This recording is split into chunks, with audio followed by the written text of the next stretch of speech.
So usually I don't recommend spending money on gacha games for various reasons. Like, for example, you spend $100 to get that desired character, but nope, too bad! You lost the 50-50 and you don't get that character anymore. Yeah, that feels terrible, right? But believe it or not, after playing Wuthering Waves for the past 4 months, completely free to play, I've reached the point where I actually feel very guilty for not spending money. Isn't that pretty wild to say about a gacha game? Yeah, it kinda is, but the reason why I feel this way is because the game has really delivered the best free-to-play experience I've ever, experienced. Truly. So in this video, I'm going to discuss why exactly I feel this way. How does this game have the best free-to-play experience? Well, we might as well start with the gacha, right? The thing that makes a gacha game. To be honest, gacha is always going to be a very mixed experience in general, regardless if you spend money or not. Some people may be super lucky or not at all. Like, tell me how it takes one temple for somebody to get 3 5-stars while I've never had that happen to me once. The experience can vary, but the only thing that matters is how good can a free-to-play player pull characters and weapons.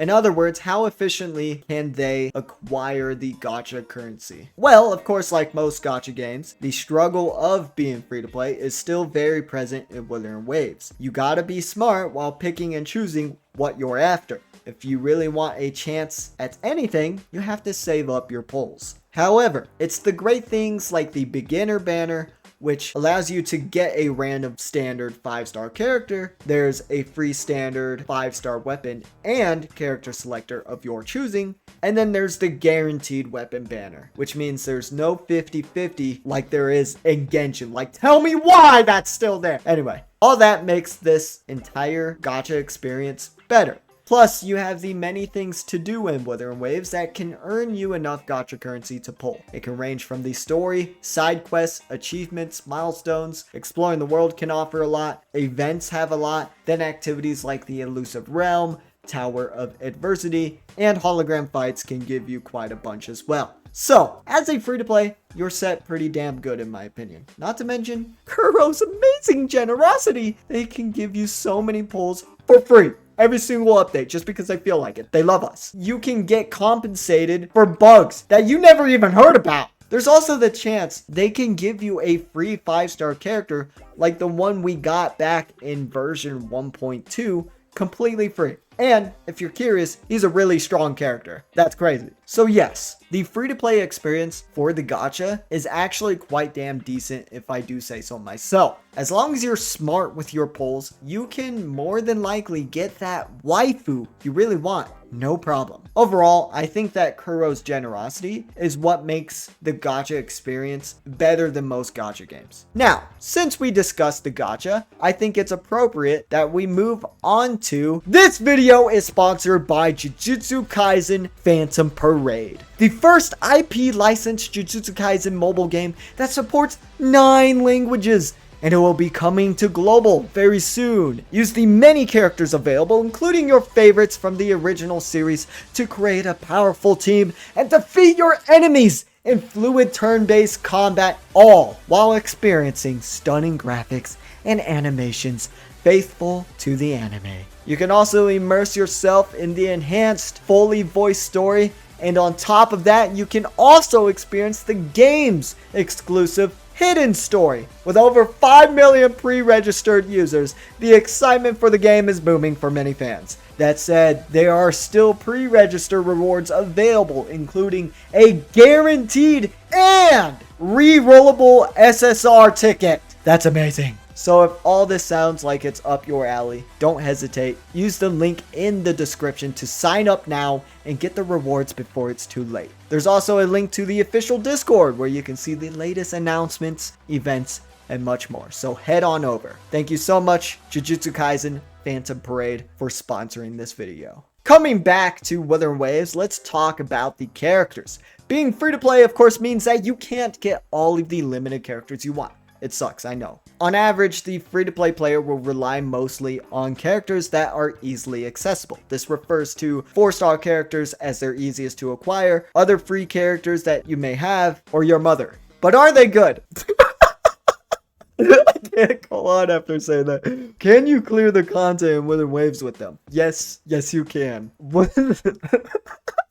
Wuthering Waves is a game where it mostly relies on your skill as a player rather than how good your character actually is. Of course, characters being good matters a little bit, but if you're shit at the game and can't dodge or parry, that goodness in a character doesn't matter anymore. But if you are a good player and good at the game, then we can start worrying about whether characters are good or not. Well, thankfully, Kuro are absolute chads, and they try and make every character in the game good. And they are. Every game, I almost just said every game in the character. Every character in the game so far are all pretty good in their own right. With a good build and a good player, I'm positive you can clear the harder content in the game no problem. Honorable mentions would be the main character, who is actually one of the best characters in the game. They can do really good damage, and you have them right at the start. Yang Yang is another good mention. She is really good for many reasons. She can group enemies. She's fast at getting her concerto energy, which means she doesn't take a lot of field time. And she also boosts energy regen for characters' ultimate. She's very good, and she's also free. There's also Danjin, who in the right hands can pull off amazing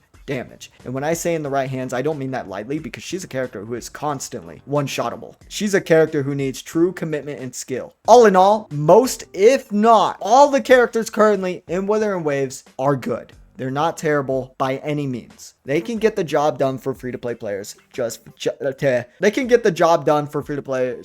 Bro, they can get the job done for free-to-play players just fine. And hey, it's not like you're never going to pull a stronger character from the gacha. So I doubt a free-to-play player would face any trouble when it comes to characters. It's your own fault if you don't take advantage of pulling characters, especially characters that could benefit you a lot. However, if you're a player that doesn't care about doing the harder content of Wuthering Waves at all, you're just here for the story and collecting waifus and or husbandos, then this whole part doesn't really matter. You do you. Now, moving on to player growth, because that matters a lot. At the end of the day, playing the game, unlocking new things, and upgrading your character completely relies on your growth as a player. Of course, if you decide to spend money, you don't really have to worry about anything at all, as you can progress faster. You can buy currency for pulling on banners, which results in another currency to keep buying items and resources from the shop. You can also buy bundles that offer an abundance of resources like XP, or the battle pass that offers a lot of resources and such. You can even use the Gacha Currency to refresh your energy, which results in you being able to play the game more.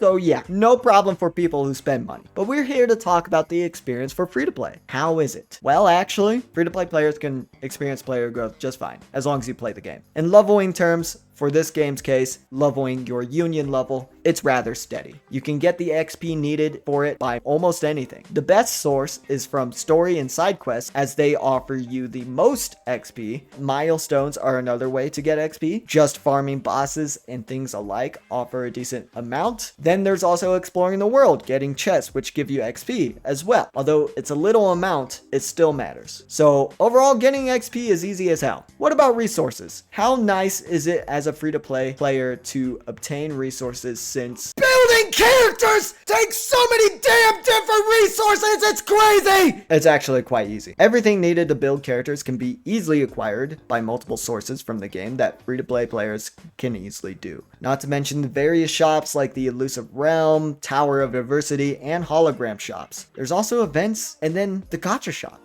If you have some extra currency, you can buy all the resources you need relatively easy. So yeah, resource farming isn't all that bad. Now, if you're curious about the gearing system in this game, which in this case are called echoes, well, that's damn easy too. Echoes can drop a lot from defeating enemies, and the more you collect, the better ranking echoes you'll eventually get. You can also get echoes through many events and shops as well. It takes time to grow with them, but honestly, it's relatively the same experience free-to-play or not. Overall, the player growth for free-to-play is fairly good. It'll take time, of course, but it's a steady one. Plus, you gotta play the game for something, right? You don't want to just spend money and make playing and grinding the game meaningless. Just play the game like you would another game. At least, that's just the way I see it. Overall, the free-to-play experience of Wuthering Waves is great, and personally the best one. You can quite literally do everything you want in this game free-to-play. As long as you just play the game and grind at your own pace like you would any game, you'll be fine. Yeah, sure. Buying that bundle of resources can help you progress faster. Sure, spending Astrite to refresh energy can help you the same way. But nah, what are you doing? This game is a single player game after all. You don't need to be doing all that. You can if you want to, and I won't stop you because the game is so good. Support the devs. Other than that, the only other argument is buying the battle pass or subscription pass or buying pulls in general. I get it. You want characters. It's understandable, and that's fine. Like I said at the beginning of the video, I'm at the point where I feel guilty for not spending money yet, so I kind of want to spend money. And the best thing to do that on is probably the characters. So it sounds like it's a